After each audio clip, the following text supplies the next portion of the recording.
జగిత్యాల నియోజకవర్గంలోని నా స్వగ్రామమైన అంతర్గామంలో నేను మా మిసెస్ రాధిక గారు, అదేవిధంగా మాజీ మంత్రి రాజేశం గౌడ్ గారి కూడా స్వగ్రామం అంతర్గామ. మేము ఈరోజు వచ్చి ఇక్కడ మా ఓటు వేయడం జరిగింది. చాలా మొదటి నుంచి కూడా చాలా రాజకీయ చైతన్యం ఉన్న గ్రామం ఈ అంతర్గామ. చాలా ప్రశాంతంగా పోలింగ్ ప్రారంభమైంది. పొద్దున 7 గంటల లోపలనే దాదాపు 200 మంది పోలింగ్ బూత్కి వచ్చి ఓటు వినియోగించుకోవడానికి పెద్దలు, యువకులు, మహిళలు అందరూ కూడా, రైతులు బారులు తీరున్నారు.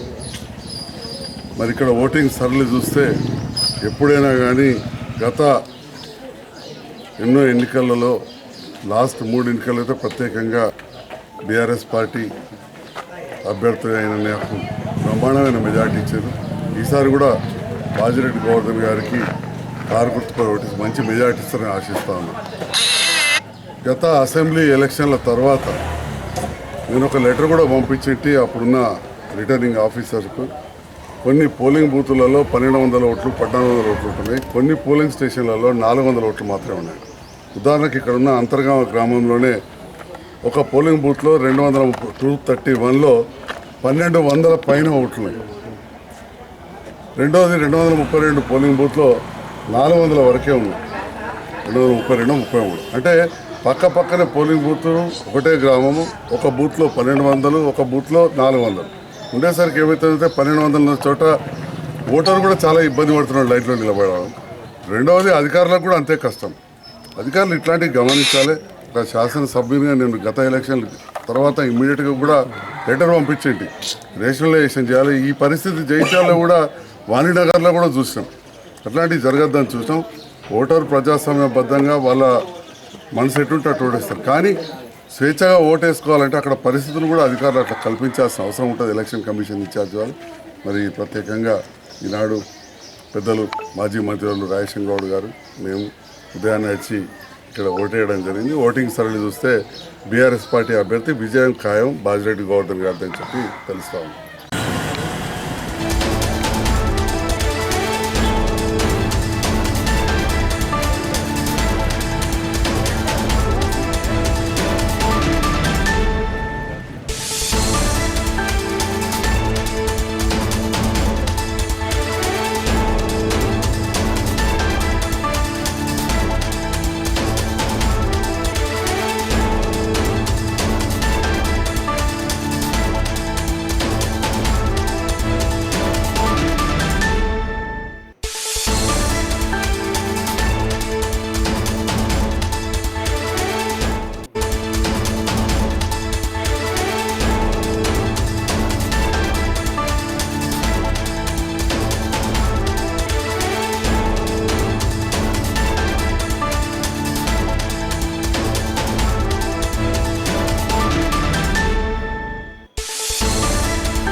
జగిత్యాల జిల్లాలో ఉండే 2 అసెంబ్లీ సెగ్మెంట్స్ కోరుట్ల మరియు జగిత్యాల్ నిజామాబాద్ పార్లమెంట్ కాన్స్టిట్యున్సీకి సంబంధించి, అదేవిధంగా ధర్మపురి అసెంబ్లీ సెగ్మెంట్ పెద్దపల్లి కాన్స్టిట్యున్సీలో అన్ని 785 పోలింగ్ స్టేషన్లో ప్రశాంతమైన వాతావరణంలో పోలింగ్ స్టార్ట్ కావడం జరిగింది. మార్నింగ్ 5:30 నుంచే మాక్ పోల్ ప్రాసెస్ స్టార్ట్ చేసి యాక్చువల్ పోల్ ప్రాసెస్ 7 AM నుంచి స్టార్ట్ కావడం జరిగింది. ఎక్కడ కూడా ఎలాంటి ఇన్సిడెంట్స్ రిపోర్ట్ కాలేదు. సో 2-3 ప్లేసెస్లో మనకి డ్యూరింగ్ మాక్ పోల్ రీప్లేస్మెంట్స్ అనేది కావడం జరిగింది. ఆల్రెడీ అది రిపోర్ట్ చేయడం జరిగింది EMS. బట్ యాక్చువల్ ప్రాసెస్లో మాకుండే సమాచారం మేరకు రూరల్ ఏరియాస్లో చాలా వరకు పెద్ద పెద్ద క్యూస్లో ప్రతి ఒక్కళ్ళు కూడా ఓటర్లు అందరూ కూడా బారులు తీయడం అనేది మేము చూడడం జరిగింది. చాలా హర్షణీయం. అదేవిధంగా ఈరోజు చాలామంది ముస్లిం సోదరులు హజ్కి వెళ్తున్నారు, కానీ వాళ్ళు ఓట్ హక్కుని వినియోగించిన తర్వాతే వాళ్ళ హజ్కి వెళ్ళడం అనేది కూడా చాలా చాలా అప్రిషియేటెడ్. ఎందుకంటే మన అందరికి తెలుసు ఓట్ హక్కు అనేది చాలా ఇంపార్టెంట్, అది ఒక బాధ్యత. కాబట్టి ప్రతి ఒక్కరు కూడా వాళ్ళ ఓట్ హక్కుని వినియోగించుకోవాలనేది కోరుతున్నాం. Thank you.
Good thing is అంటే వాస్తవంగా నేను ఉదయంకి వెళ్ళి చాలా గ్రామీణ ప్రాంతం కూడా పర్యటింప చేయడం జరిగింది.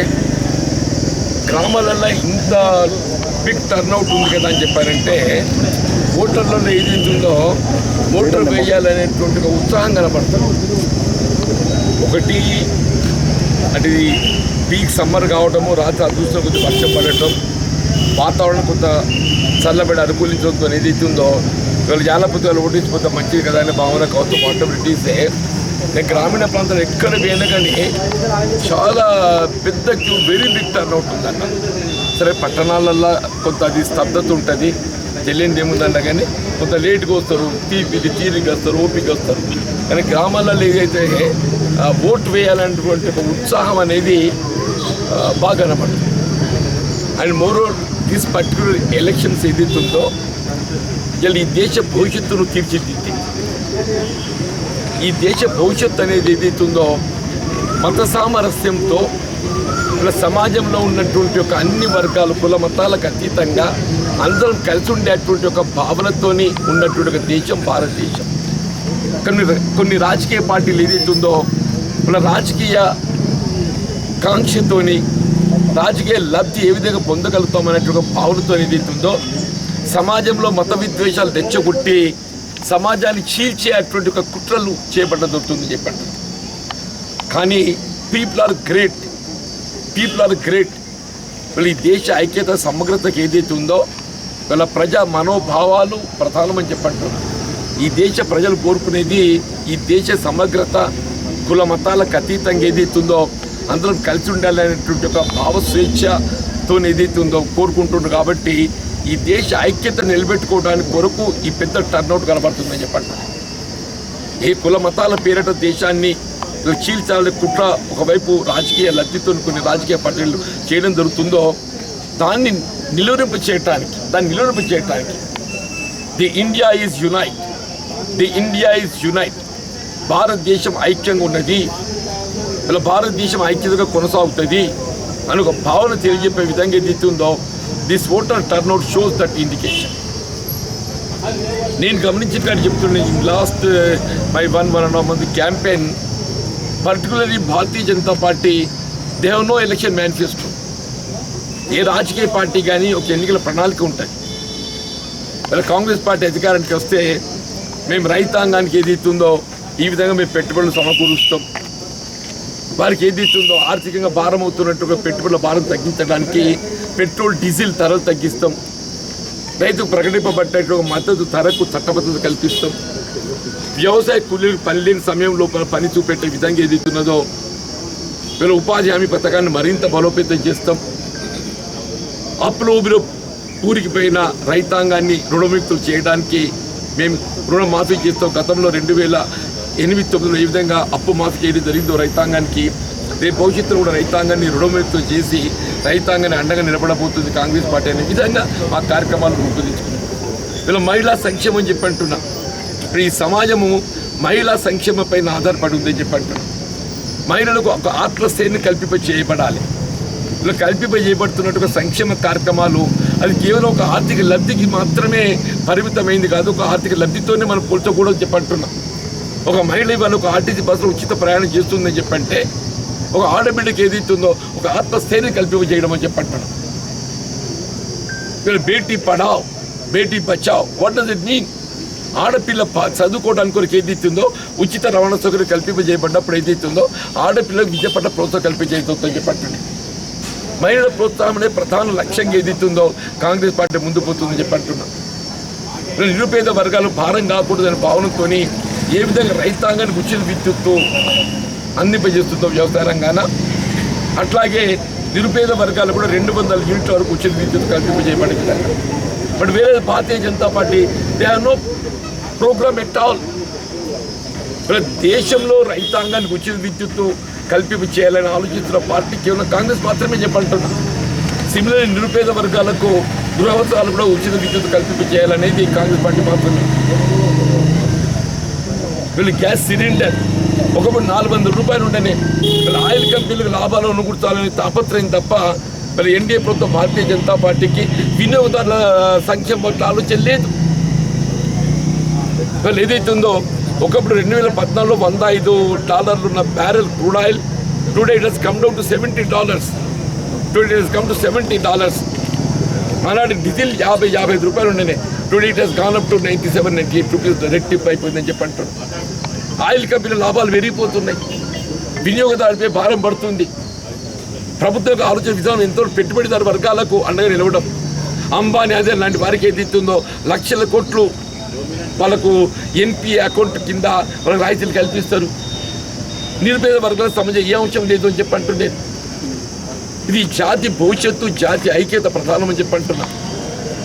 జాతి భవిష్యత్తు జాతి ఐక్యత దేశ భద్రత అని చెప్పి అంటున్నా. ఈ దేశ భద్రత కొరకు ప్రాణాలు అర్పించే త్యాగ చరిత్ర కాంగ్రెస్ పార్టీకి ఉందని చెప్పి అంటున్నా. జాతీయ భావాలు కలిగినటువంటి వీళ్ళ ఈ దేశం పౌరుడు ఏదైతుందో వీళ్ళ కాంగ్రెస్ పార్టీకి అండగా నిలవాలని చెప్పి తలుస్తున్నట్టు మన క్లియర్ కుట్టొచ్చుడు కనబడుతుందని చెప్పి అంటుండే. తప్పకుండా ఏదైతుందో నా సుదీర్ఘ ప్రజా జీవితం 4 దశాబ్దాలుగా ప్రజల్లో ఉన్ననే నేను ఎన్నికల్లో గెలవడం ఓడటం అనేది సహజం చెప్పి అంటున్నా. కానీ ఎన్నికల్లో గెలవడం ఓడడం అనేది కాకుండా ఇలా ప్రజా జీవితం ప్రజా సేవ అనేది ప్రధానం, ఏ హోదా అనేది కాదు. వీళ్ళు ఆ విధంగా ఏదైతుందో మరి నాకు కేవలం జగిత్యాలకే పరిమితం కాకుండా యావత్ నిజామాబాద్ పార్లమెంట్ నియోజకవర్గం యావత్తు చెప్పంటున్నాయి. ఒక విధంగా ఇది ఆత్మీయతకు అహంకారానికి మధ్య జరుగుతున్న ఎన్నికని చెప్పంటున్నాం. ఆత్మీయతకు అహంకారానికి మధ్య జరుగుతున్న ఎన్నికని చెప్పంటున్నాం. జీవన్ రెడ్డి అంటే ఒక ఆత్మీయత అని చెప్పంటున్నా. ఒక నిరుపేద వర్గం ఎవరే కానీ తమ సమస్యలు కష్టాలు చెప్పుకోవడానికి కొరకు ఏదైతుందో అవకాశం కల్పించేది జీవన్ రెడ్డి దగ్గర మాకు లభిస్తుంది అని ఒక కాన్ఫిడెన్స్, ఒక విశ్వాసం చెప్పంటున్నా. ఆ ఆత్మీయత అనేది జీవన్ రెడ్డి దగ్గర కనపడుతుందని చెప్పంటున్నా. ఎదురు చేస్తే అరవింద్ దగ్గర అహంకారం తప్ప ఏం మిగిలి లేదు. అహంకారం తప్ప వేరే ఏం మిగిలిన ఏం చెప్పంటున్నాం. ఇలా భారత రాష్ట్ర సమితి ఏదైతుందో మొన్నటి ఎన్నికల్లో ఏ విధంగా బీజేపీతో లబ్ధి పొందిందో గెలవడం లోపల ప్రతిపక్ష ఓటు చీల్చబడే విధంగా ఆనాడు రాష్ట్రంలో అధికారంలో భారత రాష్ట్ర సమితి ప్రతిపక్ష పార్టీ ఓటు చీల్చబడే విధంగా భారతీయ జనతా పార్టీ ఏ విధంగా ప్రోత్సాహం కలిగించింది. ఇవాళ ఏదైతే మళ్ళీ అది దాని ప్రతి ఉపకారం ఏదైతుందో బీజేపీకి లబ్ధి అనుకూర్చబడే విధంగా ఏదైతుందో వాళ్ళ ప్రక్రియ కొనసాగుతుంది. వాడు ఏ కండువ కప్పుకున్నది కాదు, వాడు ఎటువంటి ఏమంటున్నది గమనించాలని చెప్పండి. ఈ ఎన్నిక ఏదైతుందో ఈ జాతి ఐక్యత, దేశ భద్రత, జాతీయత ఇవన్నీ కేవలం కాంగ్రెస్తోనే సాధ్యం. కాబట్టి త్యాగాల చరిత్ర గల పార్టీ కాంగ్రెస్ పార్టీ. ఈ దేశం కోసం ప్రాణాలు అర్పించే త్యాగ చరిత్ర కాంగ్రెస్ పార్టీ. ఇందిరాగాంధీ, రాజీవ్ గాంధీ అని చెప్పి అంటున్నా. అటువంటి యొక్క త్యాగమూర్తుల చరిత్ర గల పార్టీ కాంగ్రెస్ పార్టీ. తప్పకుండా ప్రజలు ఏదైతుందో నేను గ్రామీణ ప్రాంతం పర్యటిస్తుంటే అంటే the voter turnout it gives me lot of confidence that I will get through with big march. Thank you friends for your kind cooperation. నేను ఎక్కడున్న ఏదైతుందో నాపై ఉన్న అభిమానంతో నాకు ఇంతకాలము మరి ప్రజా జీవితం సహకరిస్తూ నేను చేపడుతున్న ప్రజాహిత కార్యక్రమాలు అన్నింటిలో కూడా నాకు తోడు నిలుస్తున్న సందర్భంగా మా మిత్రులు specially I'm very much grateful and thankful to the media and press friends. Thank you.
Jagtial పరిసర ప్రాంతాల ప్రజలందరికీ హృదయపూర్వక నమస్కారాలు. ఈరోజు అందరూ తమ ఓటు హక్కుని వినియోగించుకోవాలని అందరినీ మనస్ఫూర్తిగా కోరుకుంటున్నాను. ఎందుకంటే భావితరాల భవిష్యత్తు బాగుండాలన్నా, మన ఫ్యూచర్ ఏదైనా బాగుండాలి అని అంటే ప్రతి ఒక్కరూ వాళ్ళ ఓటు హక్కుని వినియోగించుకోవాలి. ఇంకొకటి ఏంటంటే ఈరోజు వచ్చే 5 సంవత్సరాలు మన జీవితం బాగుండాలి, మనకన్నీ పనులు జరగాలి అంటే ఎవరు ఇంట్లో రెస్ట్ తీసుకోకుండా ప్రతి ఒక్కరూ బయటికి వచ్చి ఓటు హక్కు వేయాలి, మీ ఓటు హక్కు వినియోగించుకోవాలి. అట్లాగే కాసేపు అయినాక వెళ్దాంలే అని చెప్పేసి ఎవరు అనుకోవద్దు. అందరూ పొద్దున్న పూట వస్తే బాగుంటుంది, ఎందుకంటే కొంచెం చల్ల ఉంది కాబట్టి అందరూ ఆలోచించి పొద్దున్నే వచ్చి అందరూ ఓటు హక్కు వినియోగించుకోవాలి. ఎవరైతే మన జీవితాన్ని డిసైడ్ చేయాలి, మన పనులు కావాలి అని మీరు అందరూ అనుకుంటే ఖచ్చితంగా ఈ ఓటు అనే ఆయుధాన్ని మనందరం వినియోగించుకొని మన భవిష్యత్తును బాగా చేసుకోవాలి. ఎవరు మన కోసం నిరంతరం కృషి చేస్తారు, ఎవరు మన కోసం పనిచేస్తారు, ఎవరు ఎప్పుడు మన కోసమే ఆలోచిస్తారు, ఎవరు మన కోసం పనులు చేస్తారు అనే ఆ వ్యక్తిని మనం నిర్ణయించుకొని వాళ్ళ కోసం మనం ఓటేయాలని అందరినీ జగిత్యాల పట్టణ పరిసర ప్రాంతాల ప్రజలందరికీ కోరుకుంటూ సెలవు తీసుకుంటాం.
బాబాసాహెబ్ అంబేద్కర్ గారు రచించినటువంటి రాజ్యాంగం మనకు కల్పించినటువంటి హక్కు, ప్రజాస్వామ్యబద్ధంగా ప్రతి ఒక్కరికి కూడా కలిగినటువంటి హక్కు మన ఓటు హక్కు. నేను ఇప్పుడే జగిత్యాల పట్టణంలో నా ఓటు హక్కుని వినియోగించుకోవడం జరిగింది.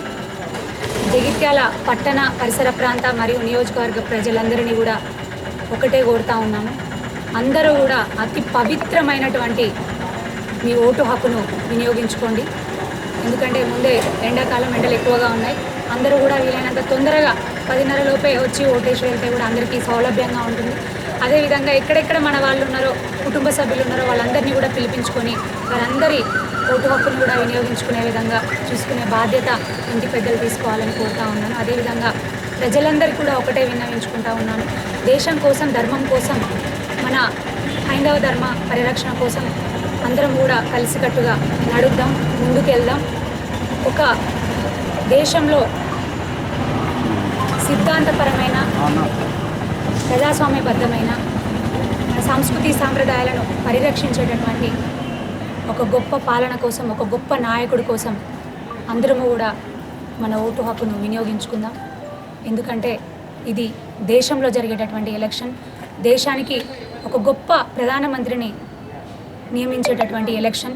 అందరం కూడా కలిసికట్టుగా మన నాయకుడిని, మన దేశ ప్రధానిని నిర్ణయించుకుందాం అని మరొక్కసారి కోరుకుంటూ అందరికీ కూడా ధన్యవాదాలు, నమస్సుమాంజలు.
ప్రపంచ దేశాలలోనే భారతదేశం అత్యంత ప్రజాస్వామ్య విలువల దేశం. మనకు రాజ్యాంగం ఇచ్చినటువంటి ఓటును ఆయుధంగా మలుచుకొని ప్రతి ఒక్కరూ ఓటు వేసి నచ్చిన నాయకులు, నచ్చిన పార్టీని ఎంపిక చేసుకునేటువంటి అవకాశం మనకు రాజ్యాంగం కల్పించింది. ఎలక్షన్ కమిషన్ తీసుకున్నటువంటి చర్యల వల్ల సజావుగా ఎన్నిక జరుగుతుందిగా భావిస్తున్నా. ఇది ప్రజాస్వామ్య పరిపూర్ణతకు సార్థకత లభిస్తుందని చెప్పని ప్రతి ఒక్కరూ ఓటు వేసి నచ్చిన అభ్యర్థి, నచ్చిన పార్టీని గెలిపించుకోవాలని, ప్రపంచ దేశాలలో భారతదేశం మరింత విలువైన విధంగా నిర్ణయం ఉండాలని చెప్పని దానికి అనుగుణంగా మేమందరం మా కుటుంబ సభ్యులతో ఈరోజు ఓటు హక్కును వినియోగించుకున్నాం. ధన్యవాదాలు.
ఈరోజు పోలింగ్ ప్రక్రియ చాలా స్లోగా జరుగుతూ ఉన్నది.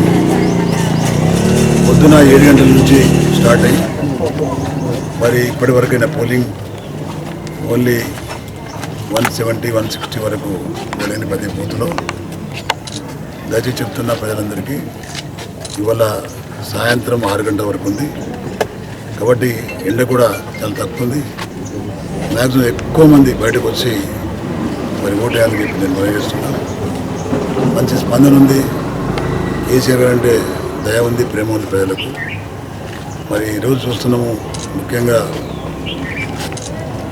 వృద్ధులకు, వికలాంగులకు, మహిళలకు, ఆ తర్వాత రైతాంగానికి, అదేవిధంగా వృత్తి పనుల వారికి అందరూ కూడా ఉత్సాహంగా ముందుకు వచ్చి ఈరోజు ఓటింగ్లో పాల్గొంటారు. కారణం ఏంటంటే కేసీఆర్ గారి హయాంలో వారు పొందిన లబ్ధిని జ్ఞాపకం చేసుకుంటూ ఇప్పుడున్న ప్రభుత్వాలు కూడా వాళ్ళకు చేస్తున్న అన్యాయాన్ని నెమరు వేసుకుంటూ మరి బాగా ఉత్సాహంగా ఓటింగ్లో పాల్గొంటున్నారు.